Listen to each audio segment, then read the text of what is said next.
Um, I was going to ask something kind of less about the religion, more about like antisemitism. Like, how do you think? Because you know, like the reaction to October 7th was like massive and volatile towards Jewish people, Israeli people. Like, why do you think that is, and how do you think anti-Semitism has kind of fueled the more volatile reactions? How has anti-Semitism fueled the reactions?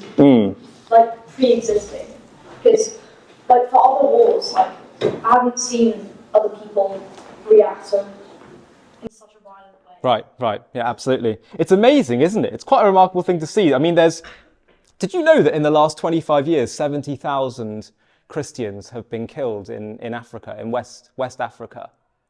I didn't even know about this until last week. Do you know, like, how many 100,000, if not millions of people, of Arabs have been killed throughout the Middle East in the last decade alone, in civil wars? There's 2 million Uyghur Muslims right now oppressed in concentration camps in China. Where are the marches on the streets? And a lot of people have been thinking, is this really about sympathy and empathy with a certain group of people, or is this more about a certain rage that the Jewish people seem to invoke in some people?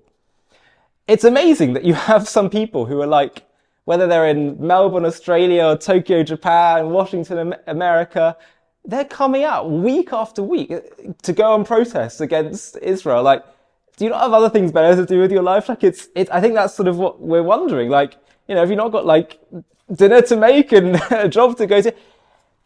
It seems to be that within the human consciousness, and it's not just today really, it's been throughout all of Jewish history, there seems to be this notion that there's something about the Jewish people that warrants the world's attention.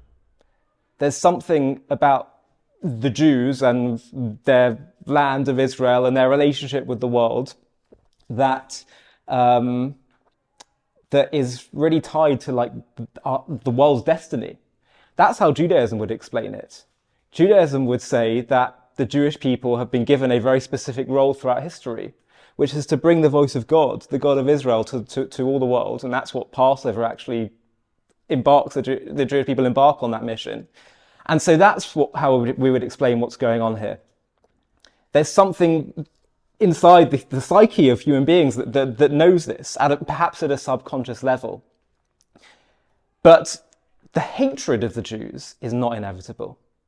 And that's the key point here. There's definitely something going on within our psyche, within human psyche, that knows there's something important to focus on here with the Jews. But the hatred, we absolutely believe, can be overcome. What's interesting is that in the Passover story, have you ever wondered why is it that God tells Moses to ask Pharaoh to let the Jewish people go? You're God, you can do all these miracles, right? You do the 10 plagues, just freeze the Egyptians in their place and let the Jews go out on magic carpets, right? Why do you have to play these games where you keep going to Pharaoh, trying to get his permission? What's that about? You know what it's about? What actually is going on is that God wanted the Egyptians to change their ways. He's showing, this is not just about my relationship with Israel, this is about my relationship with the world. And he wants Pharaoh to try and change his ways. He's not looking for death and destruction, he's looking for everyone to choose life, for everyone to engage in this project. And we actually see hints of this in the book of Genesis, because when Jacob dies at the end of the book of Genesis, Joseph takes, and all the brothers escort Jacob's coffin from Egypt to Israel, and much of Egypt's aristocracy and the horse and chariots escort Jacob to Israel. And the rabbis tell us this was actually how the Exodus was meant to play out. What was meant to happen was Egypt was meant to say, we made a mistake here, sorry, and escort Israel on their mission towards the promised land. So the point is that within the Jewish philosophical mindset is a deep belief and hope that all of humanity will join in on this mission. And so I can tell you that recently on JTV, I've interviewed Muslim Arab peace activists who and I'm not saying it's a common phenomenon, sadly it's a very uncommon phenomenon, but people that have really delved into the text of the Bible and even of the Quran, and they've started to change their ways and see actually that they don't have to be hostile to Israel. And so much of the hatred actually, sadly, is built on ignorance. There are some people who are just too poisoned, and there are some people who have ideological hostility to the Jewish people, and that's something that maybe can be changed, for some can't.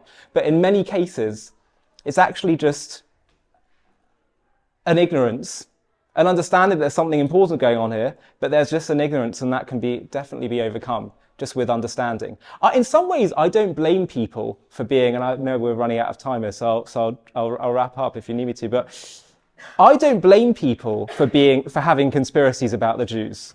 Because, as I said at the start of this talk, our history is so miraculous, it's so unprecedented. How does this tiny people who is hated and persecuted and scattered all over the world have so much success, have so much influence on world values? There's two options. Number one, there's a conspiracy, or number two, there's actually a divine destiny going on here. So my view is demystify, explain that, and then people sometimes change. Hi everybody, thanks for watching. If you want to watch another one, click here. If you want to subscribe to stay up to date with all the latest JTV content, click here. And if you're feeling really keen, you can click the join button down below underneath this video, where you can get perks including early access to new videos and private live discussions with me, where we can talk about JTV content and strategy moving forward, and I'll get to hear from you. Thanks again for watching.